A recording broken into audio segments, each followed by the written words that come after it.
வியாழக்கிழமை இன்றைக்கி காலையில் வந்ததுமே கொஞ்சம் ஒட்டடை அடிக்கலாம், க்ளீன் பண்ணலாம். எனக்கு வந்து எட்டாவது அவ்வளோவா. சேர் போட்டு தான் நான் எப்போவுமே அடிப்பேன். ஸோ உள்ளெல்லாம் அடிச்சிட்டேன், வெளியே மட்டும் கொஞ்சம் க்ளீன் பண்ணலாம் சொல்லிட்டு. நான் மாதம் மாதம் தான் ஒட்டடைலாம் அடிப்பேனே மோஸ்ட்லி. ஏன்னா ஒட்டடை அடிக்கும்போது பொருட்கள் எல்லாமே ரொம்ப டஸ்ட் ஆகிடும். அப்புறம் அந்த திங்ஸ் எல்லாத்தையும் எடுத்து நம்ம ஒன்றொன்றுத்தையாக க்ளீன் பண்ணணுமா. ஸோ அதுக்காகவே நான் என்ன பண்ணுவேன், மந்த்லி ஒன்ஸ் வெறும் ஒட்டடை மட்டும் தட்டி விட்டுட்டு கீழே பெருக்கி மாப் போட்டுருவேன்.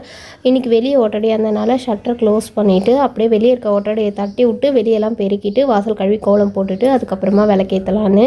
மோஸ்ட்லி ஒட்டடை சேரக்கூடாது. ஆனால் இங்கே நிறைய பக்கத்தில் நிறைய கடை இருக்குது, போக்குவரத்து வண்டிலாம் போகுது இல்லையா. ஸோ ஆனால் டஸ்ட்டு நிறைய ஃபார்ம் ஆகும். இது பக்கத்தில் நிறைய கடை இருக்கிறதுனால அவங்களும் க்ளீன் பண்ணணும். இல்லைன்னு வைங்களேன், அந்த ஒட்டடை அப்படியே ஸ்ப்ரெட் ஆகிட்டே தான் இருக்கும். ஸோ இன்றைக்கி கையோடு வந்து முடிஞ்ச அளவுக்கு ஒட்டடெல்லாம் தட்டி விட்டு வாசல்லாம் பெருக்கி கோலம் போட்டுருவேன். எப்போவுமே செவ்வாய்க்கிழமை வெள்ளிக்கிழமை தான் கோலம் போடுவேன். இன்றைக்கி வந்து சரி க்ளீன் பண்ணணும் சொல்லிட்டு ஒரேடியாக வாசல்லாம் தூசாக இருக்குமேன்னு கழுவி விட்டுட்டேன்.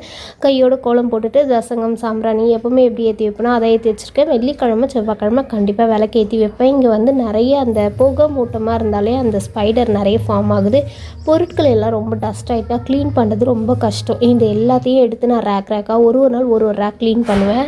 முடிஞ்ச அளவுக்கு இந்த காற்றுல இலை எல்லாமே ஈவினிங் டைம் கொளுத்தி விட்டுருவேன். அப்போவுமே சரி அது பறந்து வந்து இருக்கதான் செய்யுது. அதனால தான் நான் தண்ணி ஈரப்பதமாக தண்ணி தெளித்து வச்சுட்டா அந்த குப்பை பறக்காது சொல்லிட்டு தண்ணியெல்லாம் தெளித்து விட்டுருவேன்.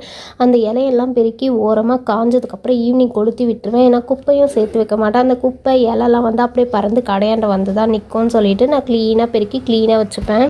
வந்ததுமே இந்த பொருட்கள்லாம் எடுத்து வெளியே மாட்டிட்டு ஷாப்பெல்லாம் பெருக்கிட்டு வெளியே பெருக்கி கோலம் போட்டு ஒட்டடை அடிக்க இதுக்கே 1 மணி நேரம் ஆயிடுச்சு.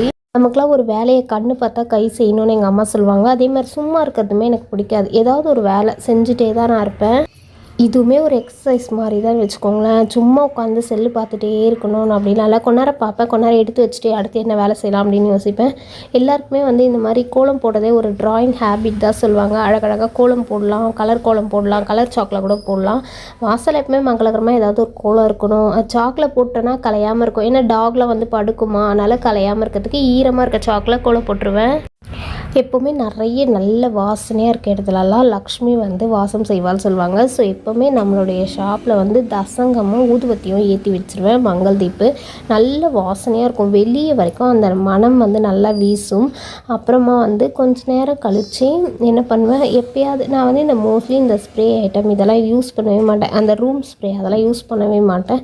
இயற்கையாக கிடைக்கிற மனம் தான் நமக்கு நல்லது, ஹெல்த்துக்கும் நல்லது. அதனால் இந்த ஸ்ப்ரேலாம் நம்ம வந்து சுவாசிக்கக்கூடாது. இன்றைக்கி காலையிலேயே ரொம்ப ஃப்ரெஷ்ஷாக வந்து இப்படி தான் இந்த டே போச்சு. காலையில் விலாக் கண்டிப்பாக உங்களுக்கு பிடிச்சிருக்கும்னு நினைக்கிறேன். எனக்கு பாதுகாப்பாக ஒரு ஆள் செக்யூரிட்டியாக கோலம்லேயே வந்து படுத்துக்கிட்டா இருப்பாருங்க.